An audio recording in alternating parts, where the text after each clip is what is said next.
La crisis causada por el secuestro de esta semana puede haber terminado, pero lo que no ha terminado es la sensación de inseguridad que sentimos los que pensamos en qué está pasando en la zona del BRAE. Y es que verdaderamente allí parecen actuar con mucha eficacia las fuerzas del terrorismo lideradas por el llamado Clan Quispe. ¿Quiénes son los que están detrás del terror en el BRAE? El reportaje y la respuesta son de Anuska Buenaluque. Él es el hombre más buscado, el que ha dirigido el secuestro de los trabajadores en Kiteni. Marco Antonio Quispe Palomino, el camarada Gabriel. Poco o nada se sabía de él hasta el año 2009, cuando en un enfrentamiento con la policía resultó gravemente herido y logró huir, pero dejó atrás todas sus pertenencias: armas, equipos de comunicación, mochilas donde se encontraron grandes cantidades de medicamentos y un USB donde guardaba estas fotografías personales que hoy les mostramos en exclusiva. Gabriel es un mando medio, lidera una columna de unos 40 sediciosos y es además el hermano menor del camarada José, el líder político-militar de Sendero en el BRAE. Gabriel es un tipo bastante avesado, que desde el 2009 ha tomado ya parte de la cúpula principal y responsable de la zona del Cusco de Vilcabamba, la parte de la Convención y también de la Oreja de Perro en Ayacucho, que son y que por ahí salidas importantes. Tránsito constante de droga. En los ríos Apurímac y Ene, Sendero se apellida Quispe Palomino. Son 4 hermanos los que están enrolados y en puestos clave. A la cabeza el camarada José Víctor Quispe Palomino, el máximo jefe de Sendero en el BRAE. Cursó estudios universitarios en Ayacucho, pasó varios años en el penal de Castro Castro, acusado de terrorismo. Participó, entre otras, en la matanza de Lucanamarca. Salió libre y se volvió a enrolar en el Sendero del BRAE, comandado entonces por el sanguinario camarada Feliciano. Con la detención en 1999 de Feliciano, José se convirtió en el líder. A su lado siempre ha estado su hermano Jorge Quispe Palomino, conocido como camarada Raúl. Raúl, a finales de los 90, fue capturado por las Fuerzas Armadas y se convirtió en una especie de colaborador eficaz. Aquí lo vemos incluso vestido con el uniforme militar del ejército peruano. Raúl ayudó en la captura de Feliciano y finalmente, gracias a su labia, logró engañar a los servicios de inteligencia de las Fuerzas Armadas, que lo dejaron libre, porque él les aseguró que iba a lograr la rendición de su hermano José y de sus huestes.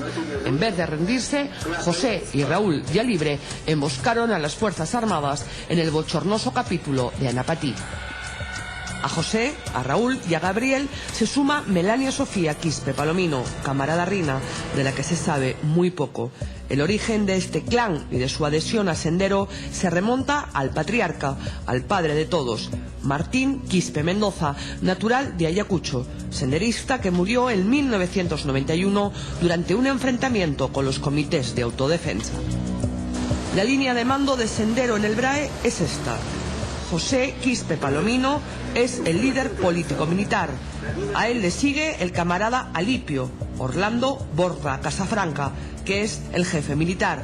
Y en tercer lugar está el camarada Raúl Quispe Palomino. Es importante reparar en el jefe militar, en el camarada Alipio.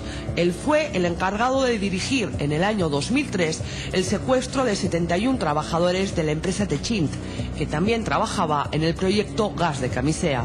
Alipio diseñó y ejecutó el secuestro y también negoció el rescate. Vamos a comenzar a tomar otras medidas, cambio. No hay dinero, por favor Roberto, tenemos que resolver cuanto más rápido posible. En esa oportunidad, todos los secuestrados fueron liberados sin que se produjera un enfrentamiento. Al parecer, en el secuestro de Kiteni no ha estado solo Gabriel. Alipio también se habría desplazado a la zona para prestarle apoyo. Él es el hombre de la guerra y del armamento de largo alcance, con el que atacaron, por ejemplo, al helicóptero donde murió la capitana. Con la detención del camarada Artemio, que dirigía la facción de Sendero en el Guayaga, los Quispe Palomino y Alipio se han convertido en los amos y señores del BRAE y del Sendero en libertad.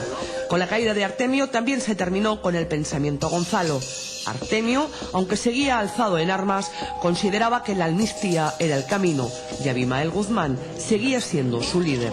Los del BRAE, en cambio, repudian a Abimael Guzmán, lo consideran un revisionista, terrorista que capituló y que asesinó a campesinos.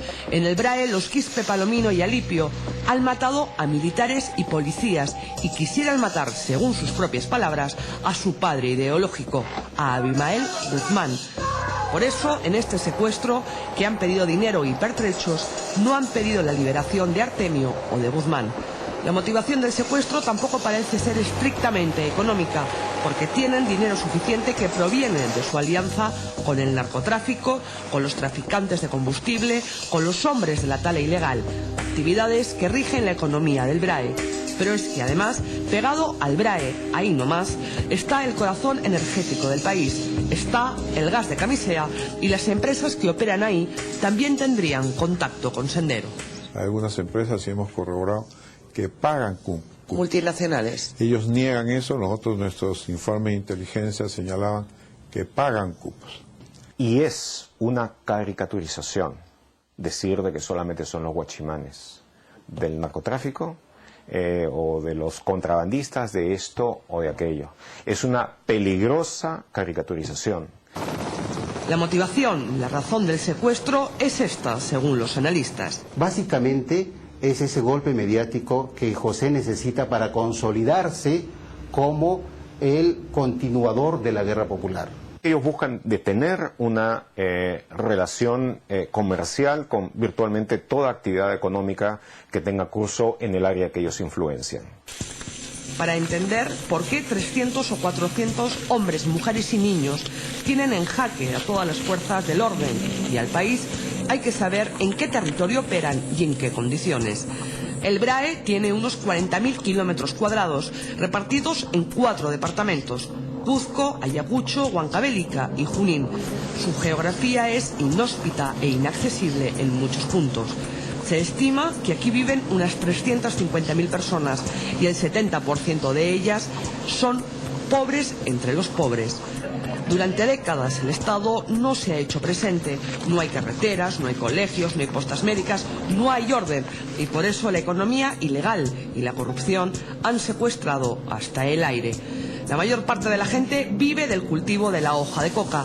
De hecho, esta cuenca es la principal productora del país. Aprovechando esta coyuntura, Sendero Luminoso se ha convertido en una especie de árbitro, de padrino, de gobierno paralelo que tiene nexos con todos y que además protege los cultivos de coca. Y quizás lo más importante, el Sendero del camarada José ya no mata a campesinos, los quiere como aliados. No matan, no hacen incursiones armadas a las comunidades, no saquean tiendas, más bien pagan. Y las comunidades no tienen ningún problema. Les ayuda a cuidar algunas cosas, ¿no? Si solicitan para un desplazamiento, por ejemplo, para llevar droga, les pagan inmediatamente y en dólares. Hasta este momento no se ha registrado ninguna víctima civil por parte de ellos. Debido a esta situación, el BRAE con los años se ha ido convirtiendo en una zona liberada donde cada cierto tiempo se entierran uniformes. Estas imágenes corresponden a la matanza que en el 2006 Sendero perpetró en Ayacucho, acribillando con 148 disparos a 6 policías y 2 civiles. Fue la gota que derramó el vaso y dio lugar al llamado Plan BRAE, que se puso en marcha a inicios del 2007. Consistía en una lucha en 2 frentes, el militar y el civil, para recuperar la confianza de la población. Desde entonces, el saldo ha sido de casi 90 policías y militares asesinados y ningún éxito visible ni cambio sustancial en el BRAE. Los Quispe, Palomino y Alipio siguen siendo los amos y señores. La llave del éxito acá está en el tema social. El tema militar tiene que caminar de manera coherente, permanente y al costado del desarrollo social. Pero solo el tema militar no funciona. Si la estrategia solamente pasara por el aspecto militar o policial, bueno, pues ya la habríamos ganado, se los aseguro. No pasa por allí. La situación a día de hoy es que no hay una cabeza del Plan BRAE. Cada institución entra y hace lo que puede o lo que le apetece, porque no hay un plan de desarrollo a largo plazo. Esto de un lado, y del otro está la cuestión militar y policial, instituciones que trabajan de la mano pero no unificadas. Creo yo que el principal problema de seguridad en el BRAE es el narcotráfico. Y si esto es así, quien debió haber sido la punta de lanza de una estrategia en el componente de seguridad es la Policía Nacional, es el sector interior. La Policía Nacional es la encargada, es la, si quieres, es la que tiene el perfil profesional de enfrentar a el narcotráfico. Los miembros de las Fuerzas Armadas no conocen de investigaciones al crimen organizado, no conocen cómo enfrentar al narcotráfico. La policía sí. Errores de manual y falta de presupuesto. Necesitamos el satélite.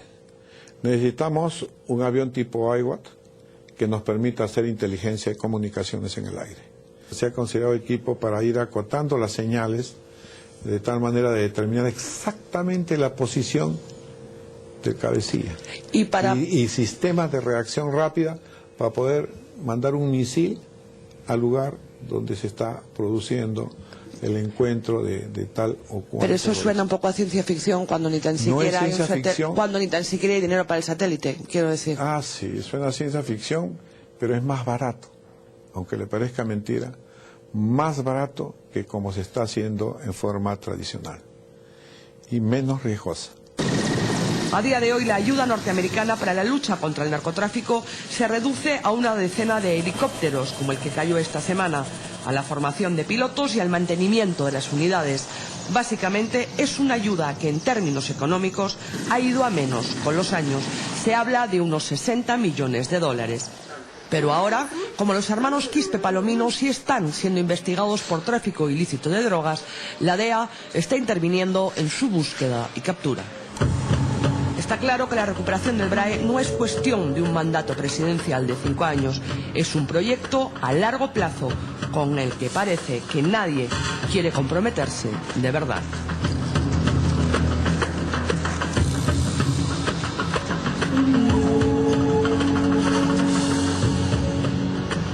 El ministro de Defensa, que estuvo aquí al principio del programa, se ha comprometido en que el gobierno va a presentar éxitos en este plan BRAE. Sinceramente lo esperamos. Regresamos.